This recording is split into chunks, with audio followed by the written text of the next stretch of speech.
So let's dig in a little bit. This is all about email marketing and the strategy that we use. And I want to set the stages for thinking about this when we talk about digital marketing strategy. So a digital marketing strategy obviously uses the internet, right? And apply a digital marketing strategy to market a brand, a product, a service, websites, that all that information that's out there now. So what do we use to create that digital marketing strategy? Well, the tools that we have include our website. It includes things like SEO, which is search engine optimization. It includes social media. And it all includes other types of content tools that we need to be successful. So one of the tools, I think one of the better tools that we have as a marketer is email marketing. Why? Because email marketing is a direct communication to your target audience, right? And the best part about email marketing is that nowadays, the law, your consumer has to opt in, double opt in to get that email campaign to them. So they're already aware and interested of who you are. And we'll talk about that in the consumer journey here in a second. So there's different statistics out there when it comes to email marketing, and most of them are all good. Most of them are positive. The open rate on emails are sometimes in the low double digits, 10, 12, 14, 16%, right? And that's really good compared to your social media return on investment, or to your advertising pay-per-click return on investment. And what I like about email marketing is that it's engaging because you have that audience already in marketing funnel, and we'll talk more about that. So it's a really important that we have as business leaders, as digital marketers, to use to capture incremental sales or additional sales, and to build customers over time. And that's what I want to go through today. I want to show you how important email marketing is, and some of the things that we can use to make it effective in our strategies. So when you think about emails, there's really two types of emails, two buckets of emails that could be sent. One is a transactional email, and a transactional email is sent out because most likely the user has already interacted with a website or an app or something like that, right? So very functional in nature, and they're typically sent to one person directly. And what would that look like? Well, if you need a password set, you order something, you get an order confirmation, or you get a shipping notification or something like that. So it's sort of a direct transactional email to that individual consumer, and that's part of email marketing.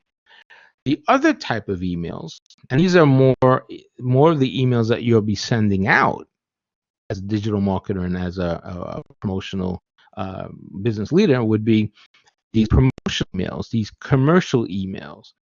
And here, those emails are driven with marketing content.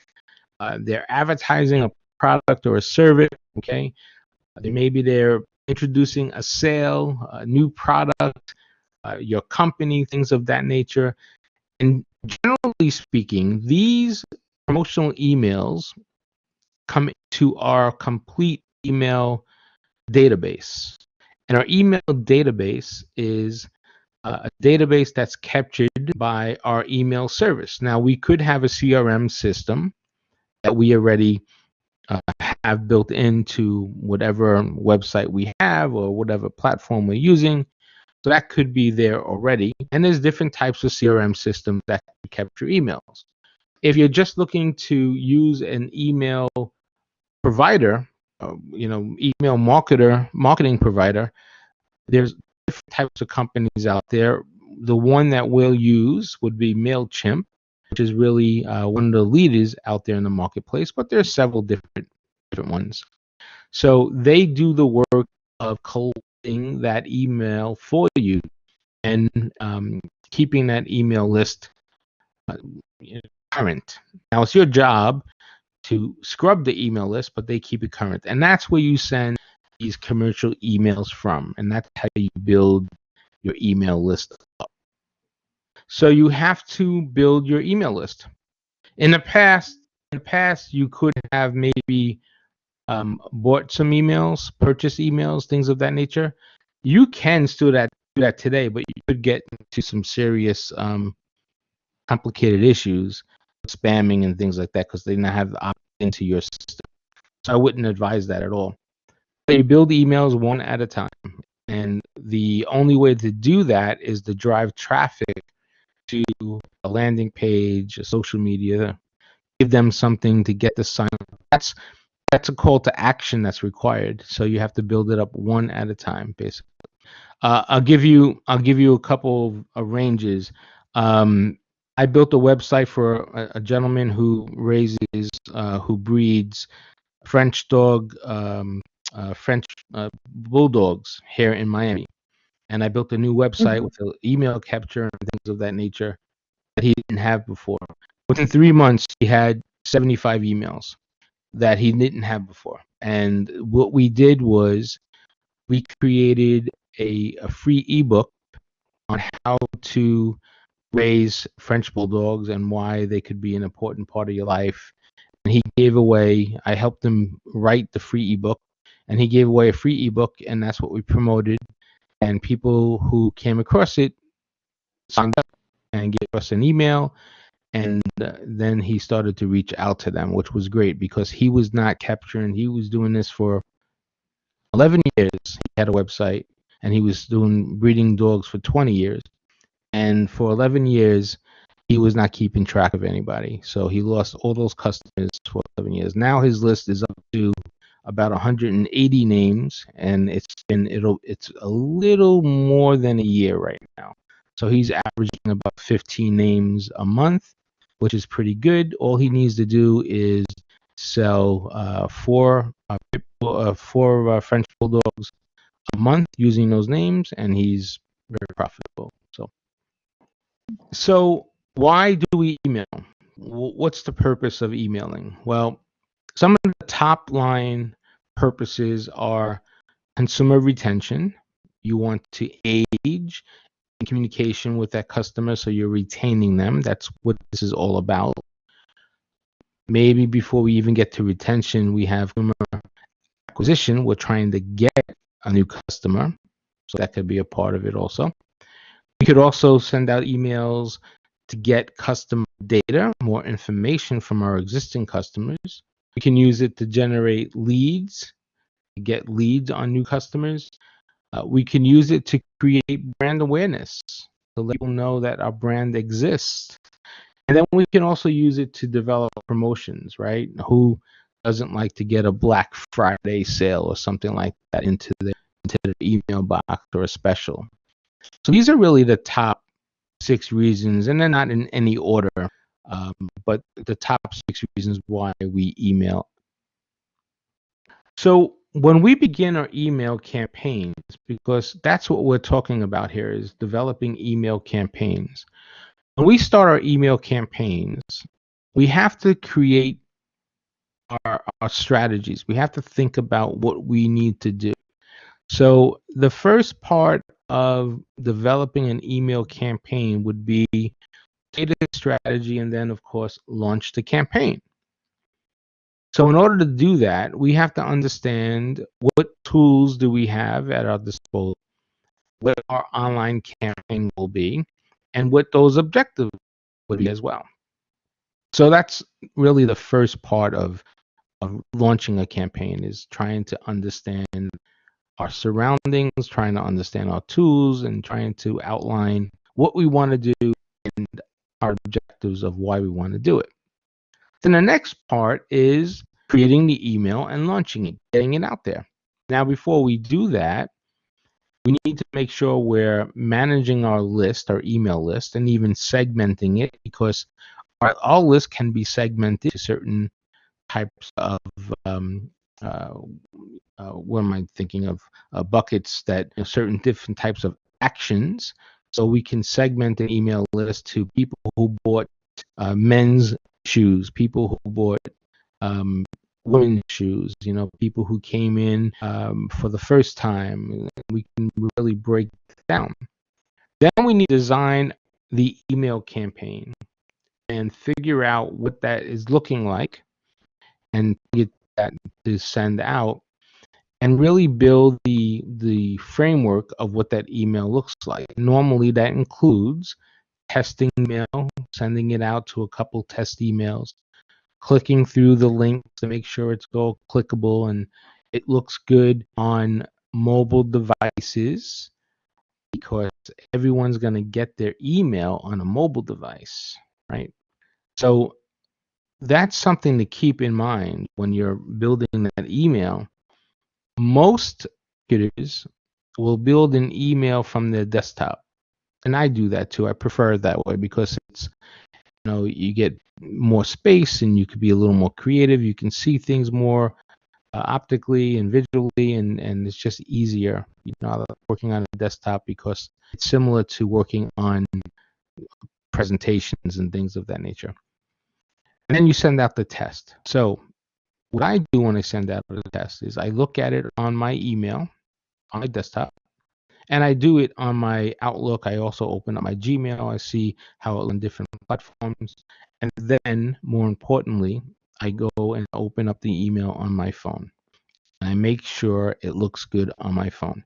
If it doesn't look good on my phone, I go back and I change it up so it looks good on my phone. Why? Because most of those emails you're sending out are getting opened up on your phone. So you have to make sure you prioritize that email looks good on a mobile device. After you do that, the next part is to analyze what you're doing. Remember, marketing is all about doing something and then going back and taking a look at it and say, okay, I did this right, I did that right, I didn't do this as good as I like to, so let me improve here. And that's what that's all about. So you have to analyze your campaigns, you have to get better the next time you send something out, and you have to always optimize it. And that's important. You have to make sure you're doing that on a regular basis. So that's really the flow of designing an email campaign. Let me go through the consumer journey here. And if you've taken a session with me before, I explained this in detail in the past. But let me just cover it again. So the consumer journey is how the consumer would get from where they are today to you, right? And that all starts with what? It all starts with a problem or a need to be filled. You wake up in the morning and maybe you need to buy something, you need to have something, you have a problem you need to fill, you need something you need for an event. And what do? Well, you go online, you go into the Google machine, and you punch in, I need this, or I'm looking to get this for this particular thingamajig or event or whatever it is you're trying to solve. You put that into your Google machine. That starts the awareness part of the journey, of the consumer journey. Then after the awareness part of the consumer journey, you get into consideration. The consideration is learning more about you, learning more about your product and service, understanding more of what you do and how you can actually solve their problem and fill that need. And then from there, they start developing this interest and desire. And then eventually, hopefully, the next step of that journey is conversion. They make a purchase with you. So they purchase, or maybe they sign up for a newsletter, or they give you your an email name or something like that. But now you've got into your system. So now you have to retain them, either retain them by having them purchase again or take them through that customer loop so they can start buying your products or services. So now you're looking to develop a relationship, a long-term loyal relationship. And that's the retention part. And as you retain them more often, they become brand champions. They become advocates for your brand. And when they're advocates for your brand, that's a wonderful thing because now they're doing marketing for you, right? They're actually spreading the word. They're helping to get the word out there. And that's phenomenal. That's good stuff. So that's what we want to see. So here you want to cultivate that, build this positive relationship. So that's the customer journey. Now that ties into the buying behavior process. It ties into some of the other marketing initiatives that are out there. But understand that the consumer is taking a journey to get to you. Now, it's your responsibility as the digital marketer to know where that consumer is and what part of the journey. And the reason why you need to know that is because the relationship is different. The communication consumer is different. Okay?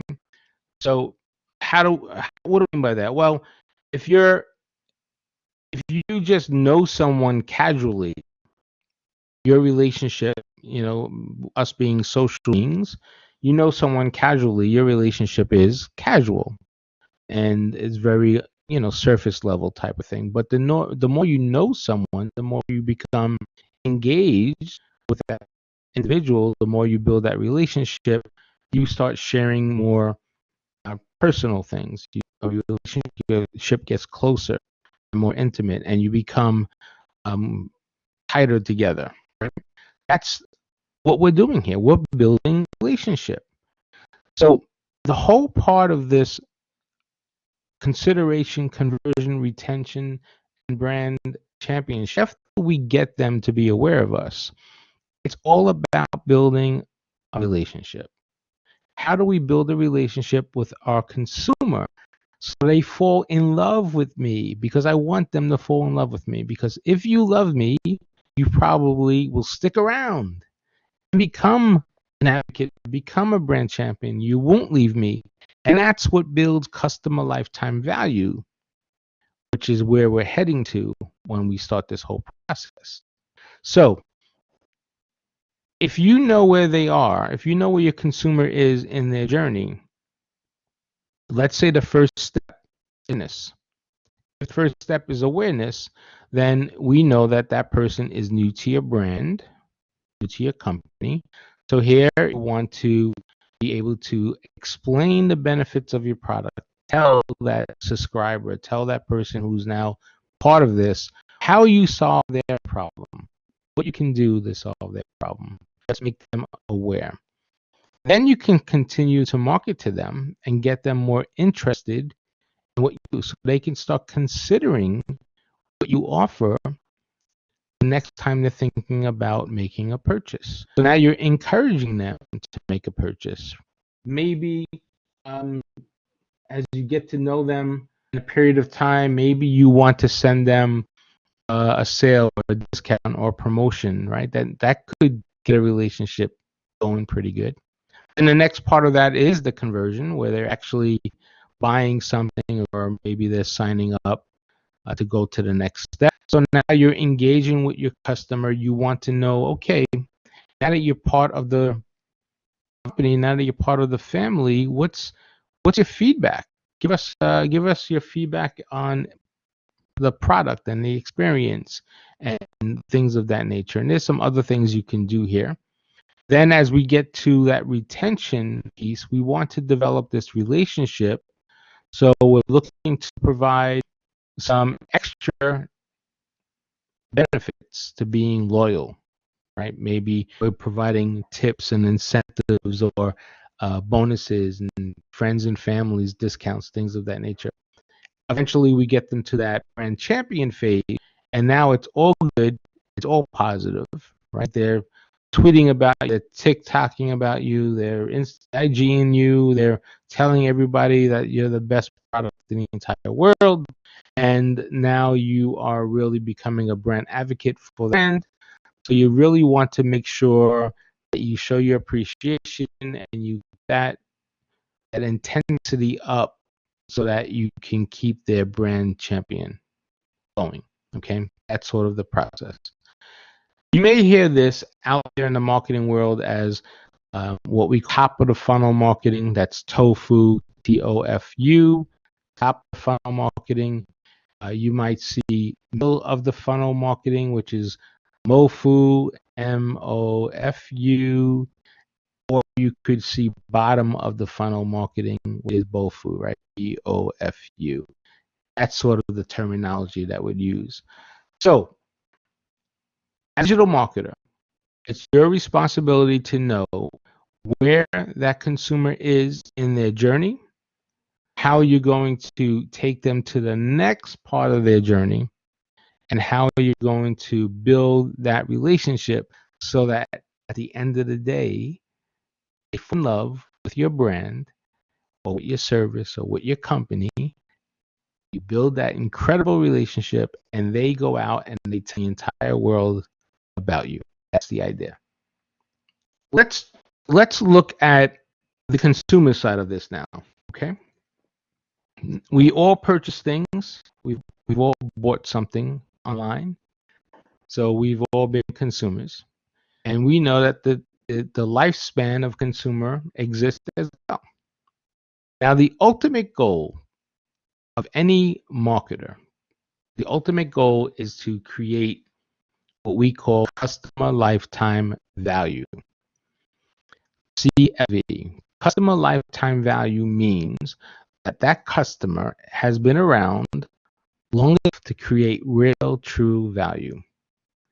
Mathematically, what does that look like? So let's say, and I'll give you an example of my own being here.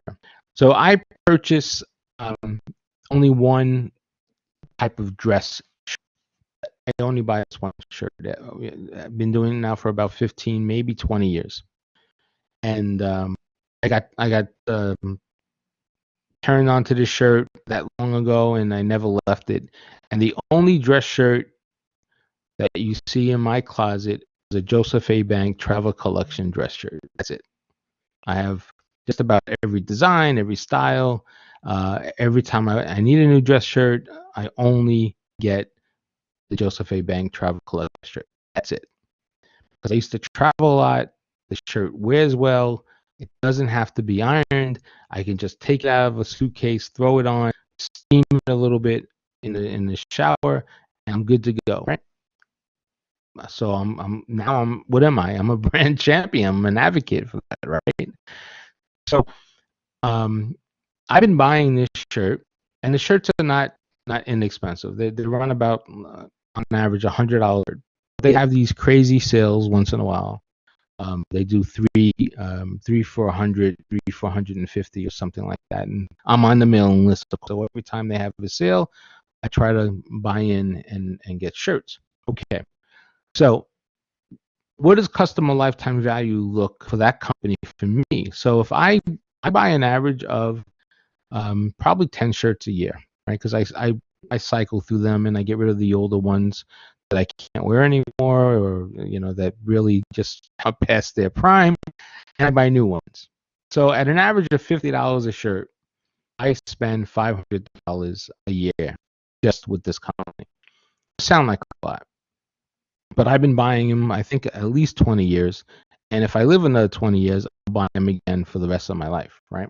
So if you do the math, that $500 times 20 years or times 40 years adds up quite nicely, right? 20,000, whatever it is. That's just me. Now, if they have a million of me, which I know they do, it becomes a pretty decent company. And that's what customer lifetime value is. We want to be able to satisfy a customer and grow their business and get their business year after year, because that's what builds brands. That's what builds companies. So in the consumer life, it all starts out at the very beginning of time as a prospect. And this timeline is, who knows what that timeline is? It could be anything. It could take a years to become a loyal customer. It could take them months to become a loyal customer. We don't know what that timeline is. Every company, every product is different. So it starts off with the prospect. They become aware. This is the awareness stage. Then they move into the new customer stage, right? This is the conversion. They become a new customer. And after that, they become a repeat customer. They eventually move up to loyal customer and get this customer lifetime value. So during this whole process, you as a marketer are nurturing and building that relationship. You're trying to build that relationship because the consumer is, if satisfied, if they're happy, if they're getting what they need, they move up that relationship. Okay, it's just like a relationship. That's what we're doing. We're building a personal relationship, right? You meet someone, um, you become interested in each other, and your relationship develops into a romance. The romance develops into a marriage, a long-term relationship, and maybe you build a family and all that stuff, and you're together hopefully for a lifetime. That's sort of the same process. Now, in the middle of all that, some things could happen. We know that. What can happen? Well, anything. There could be bad customer service. There could be bad product. There could be shipping delays. There could be switches where they're going for different prices and things like that. So we expect to lose customers.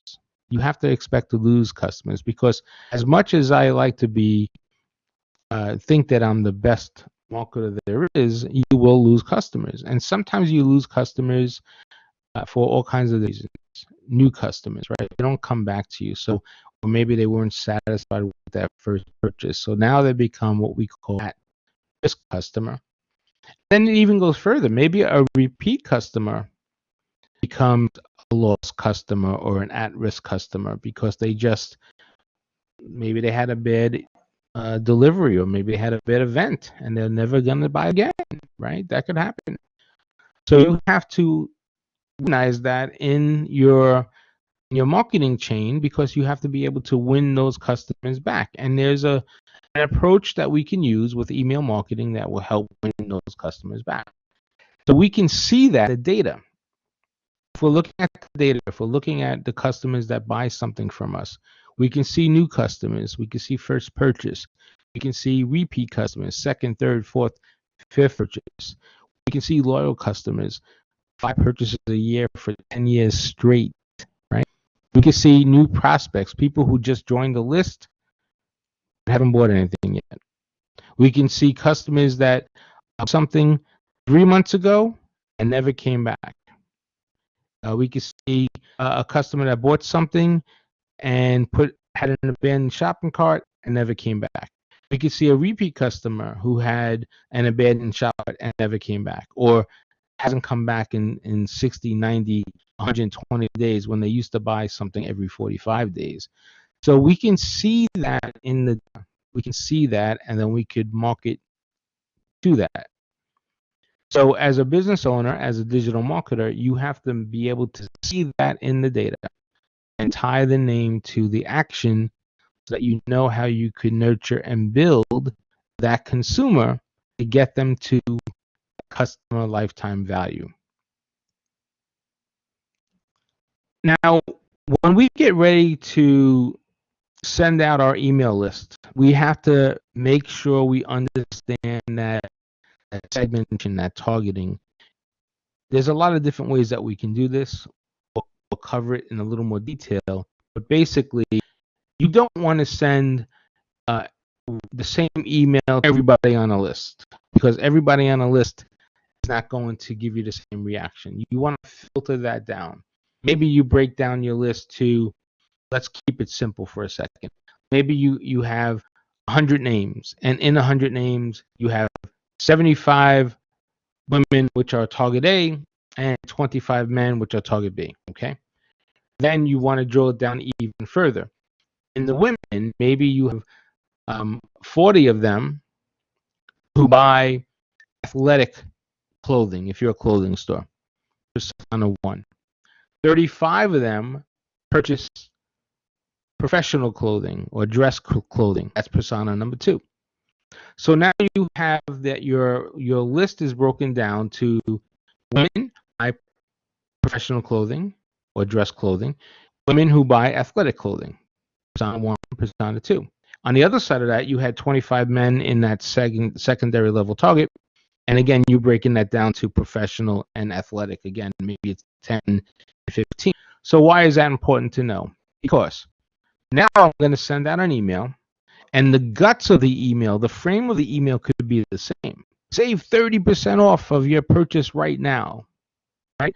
And then the items that you show for persona 1 who bought the women gear will be images of and links to athletic women gear. That same email, save 30% off now, should have for persona 2 links and images to your professional wear. Use the same email for persona 3 is men who are athletic. They're going to have their images, their links, and same thing for persona 4. So that's why segmentation is important, and that's how you get better reaction, because now you're actually targeting your list, and that's the way to really get effective responses back. You should never do anything in marketing or digital marketing. You should never do anything in digital marketing without having a strategy.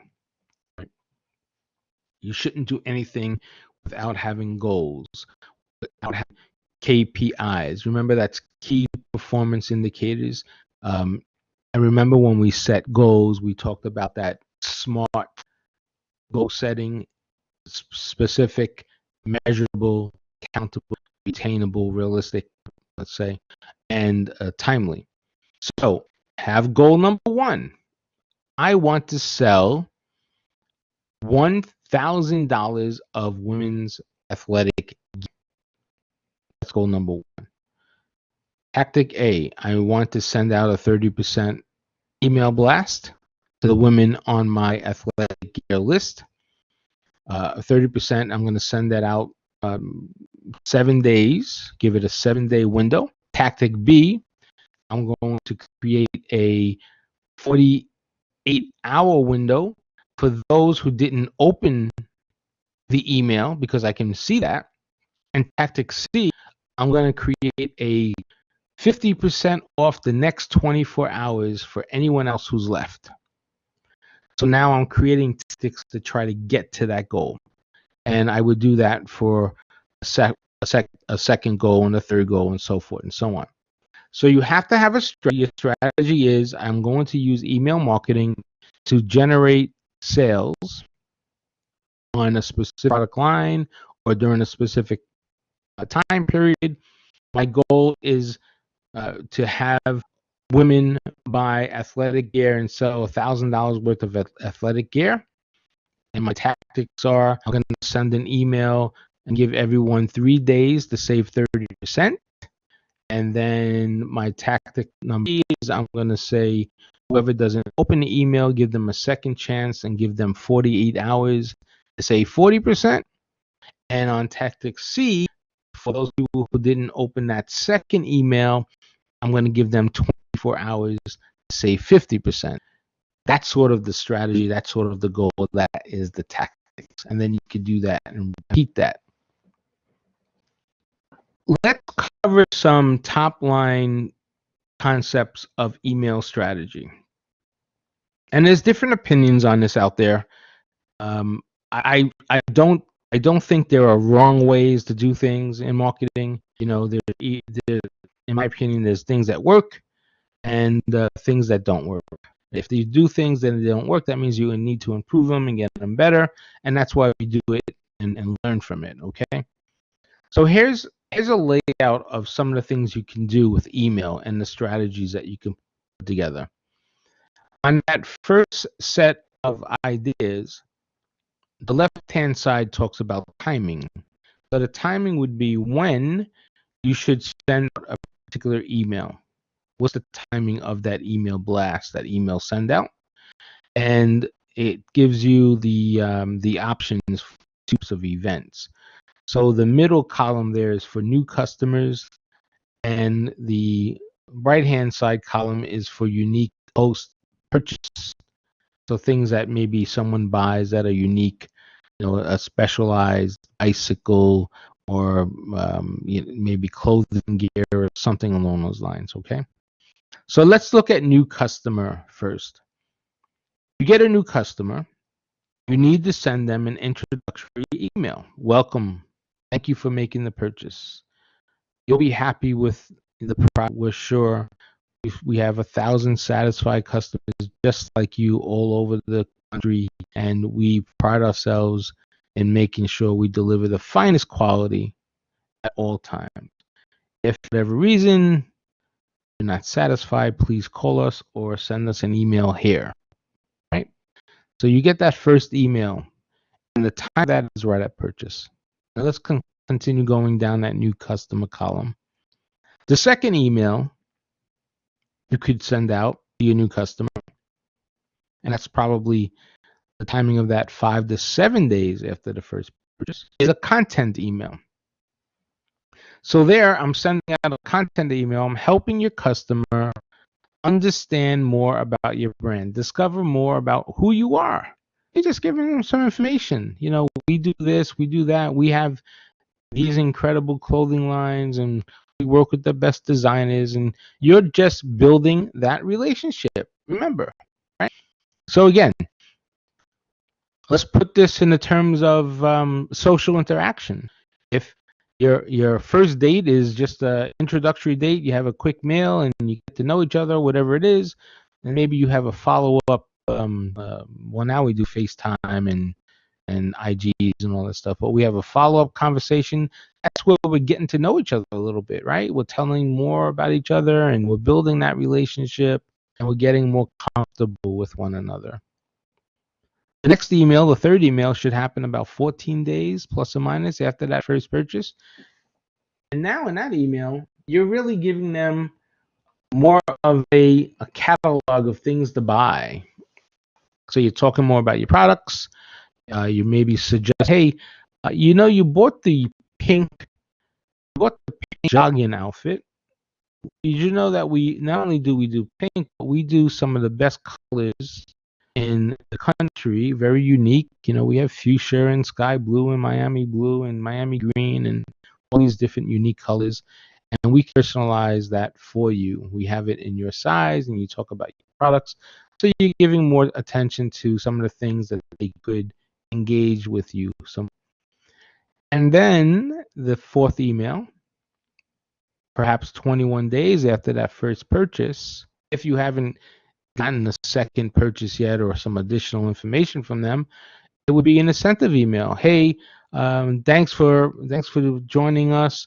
Use this discount to get 25% off your purchase now. Come back to the store and tell us what you like, and use this code to get 25% off. So that's the new customer campaign that you can set. And the idea here is you're building this drip campaign. You're building a campaign that you're sort of dripping information to them on a regular basis, right? So you're just reminding them that you exist. You let them know you appreciate who they are. You're telling them, hey, I want you to build a relationship with me. Here's the reasons why. And then eventually, hopefully, that converts them and engages them more. Now, the next session is more of a purchase type of a routine, which is tied into more specific items, let's say, unique items. And you can interchange them. You shouldn't really double it up, though, because you don't want to send out two levels of emails, because you put them either on one email track or the other. You don't put a customer in two, because then they just start unsubscribing immediately because you're sending them too many emails. So the unique post-purchase rhythm will go sort of like this. You send them information on feedback. You can also use that email for after your new customer purchase. Then you want to maybe get reviews, right? Please tell us about what you think of the product after you had it for a month, something like that. Maybe you want to send them a cross-sell email to help sell other products that tie into the products that you currently sell. That'll be great. And then you want to build that loyalty email. Remember, if it's a repeat customer or they haven't made another purchase, maybe you can give them a promotion. Say, hey, listen, we missed you. Take advantage of the special only for our loyal customers, things like that. Okay. Now, there's another set of emails that we can send out. Those are what we call win back emails. And basically, what that means is that we're winning back the business. Because you remember that consumer journey, that consumer life I shared with you, they could drop out, right? They could be unsatisfied, they could be not happy, and they cannot have a purchase after a while. So we want to win them back. So the way to look at that is to take a look at your customers and see who has not made a purchase in X amount of days, 14 days, 30 days, 60 days. Everything is different for every company and product. So decide what that looks like. How often or after how many days of the last purchase do you want to send them the win back email number one? And that win back email number one should re-engage those customers. Let's incentivize them to make a purchase. Maybe it's just like, hey, we missed you. Come back, 30% off. Get creative, something like that. If you get no response, create a second back email. Maybe 7 days after you send the first one. Maybe your discount gets even deeper, or you give them some type of unique special, right?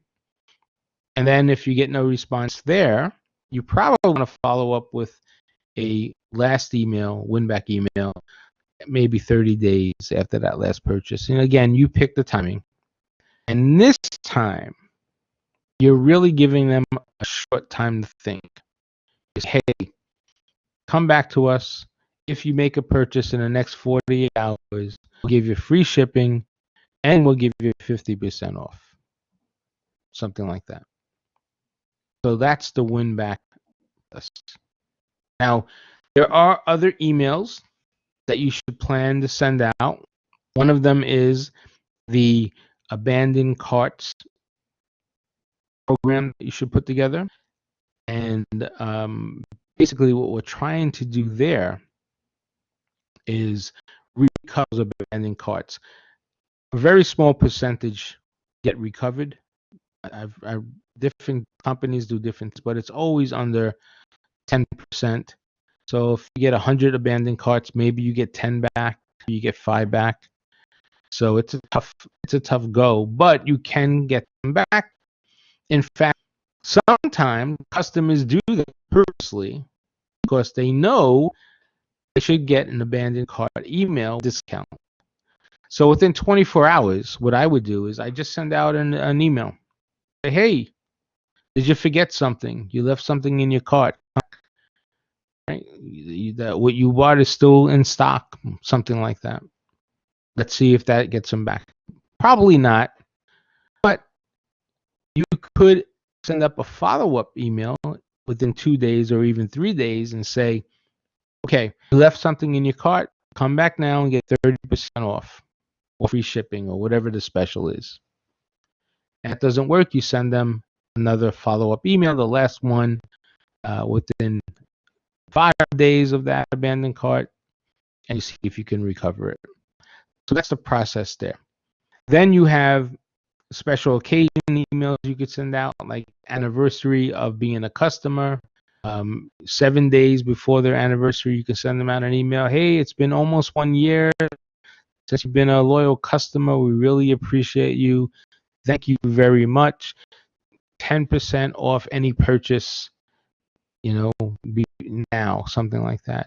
3 days, you might say, hey, only 3 days to go before we celebrate our first year together. Because you're so special to us, take 20% off. And then on the day of the anniversary, if they haven't bought already, you could say, hey, happy anniversary.